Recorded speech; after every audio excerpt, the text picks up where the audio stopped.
Salut, vous qui aimez vivre avec passion, absolutely. Alors, je reviens sur le sujet préféré du moment, les sites de rencontres. Et là, plus particulièrement, les sujets de conversation encore. Là, je ne vais pas vous parler de petits chiens, je ne vais pas vous parler de la pluie, du beau temps, vous avez vu comme il fait beau. Mais je vais vous parler de sujets difficiles, sensibles, la politique et la religion. Alors, en ce qui concerne la religion, donc vous rencontrez quelqu'un sur le site et vous savez déjà qu'il a une religion similaire à la vôtre, ou en tout cas vous connaissez sa religion et vous êtes prêt à en débattre ou non. C'est pas un problème. Et puis, vous pouvez toujours parler aussi de l'histoire de religion, des cultures anciennes, des religions polythéistes, ça change un peu. Parce que vous savez que de toute façon, le meilleur moyen, sinon de mettre un peuple sous son joug, c'est du parler, c'est l'autorité de la religion, hein, monothéiste surtout. Donc bon, là, c'est pas, vous êtes dans un domaine que vous connaissez déjà, vous savez déjà ce qu'ils pensent, donc pas de problème. Mais en revanche, la politique. Sur les sites de rencontres, on ne vous demande pas de quel bord vous êtes. On ne vous demande pas si vous êtes pour Mélenchon, pour Zemmour. Enfin bon, donc vous voyez, difficile, donc il faut avancer avec précaution. Alors, il est rare de parler politique par mail ou même par téléphone quand on ne se connaît pas. Ça peut arriver, mais enfin c'est très rare. Maintenant, supposons que c'est le premier rendez-vous avec une personne qui vous plaît bien. Et donc vous vous dites comment faire pour savoir quel est son point de vue sur la politique. De quel bord est-il là? Donc vous y allez, donc si vous êtes diplomate, pas du tout comme moi, vous allez donc aller doucement. Vous pouvez parler de sujets sociétal, un sujet sociétal, ou alors un sujet, ou alors l'Europe. L'Europe c'est déjà plus politisé, mais enfin vous verrez bien où il en est. Mais sinon, faites attention, n'allez pas vous disputer quand même le premier jour sans connaître la personne. Enfin, c'est dommage. Hein, il vaut mieux essayer un peu plus loin. Hein. Alors, puis la politique c'est tellement une histoire d'ego, de pouvoir aussi, bien sûr, comme la religion, mais d'ego. Donc, vous voyez même ce qui se passe. Donc,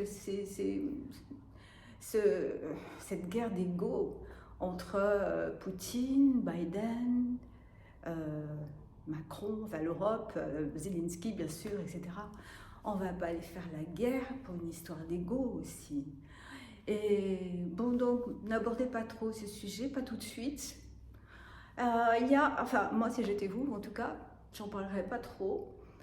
Il y a tellement d'autres sujets de conversation. Parler de vos ex, oh là là, ça aussi c'est pas mal. Parler de vos ex. Bon non, c'est difficile parce que moi, quelqu'un qui va me parler de son ex pendant 1 heure, là, surtout pour me dire du mal d'elle, non, j'apprécierais pas trop. Alors, parler de quoi? Parler voyages. Parler petits voyages, week-end en amoureux, parler d'autres choses. Parler de culture, parler de sport, parler de bien-être, parler du temps qui passe aussi, et combien il est important de jouir de chaque minute. Alors, je pense que vous avez compris mon conseil, ne parlez pas trop ni de religion, ni de politique, sauf si vous avez appris à bien le connaître et qu'il s'est vraiment dévoilé. Voilà, c'était mon petit conseil du jour. Donc si toutefois vous avez envie de parler politique avec quelqu'un qui n'a pas exactement vos opinions,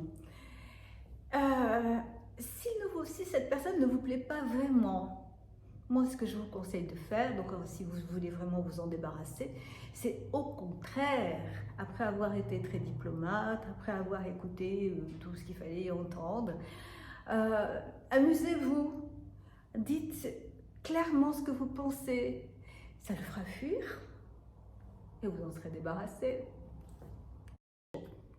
Enfin, moi, je ne suis pas de toute façon, je ne suis pas fanatique. Donc, je n'apprécie pas, moi, je n'apprécierais pas du tout que quelqu'un essaie de me convaincre, tant sur le plan politique que sur le plan religieux. Par contre, je veux bien essayer de comprendre ses idées, pourquoi il en est arrivé à penser comme ça, et polémiquer, oui, mais jusqu'à un certain point.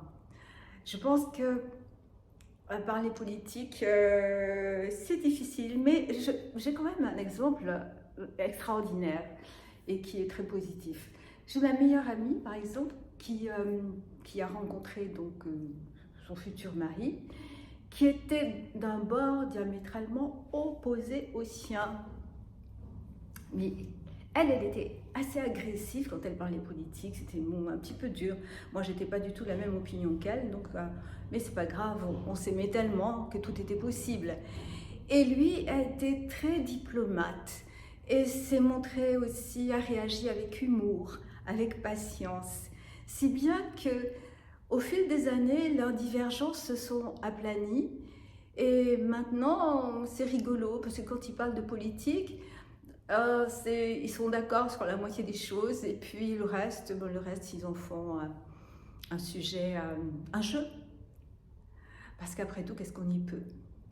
On ne peut pas, à moins que vous soyez vraiment au gouvernement, de toute façon, vous ne pourrez pas rien faire. Moi, j'ai l'impression que quand ils arrivent au gouvernement, ils sont pieds et poings liés.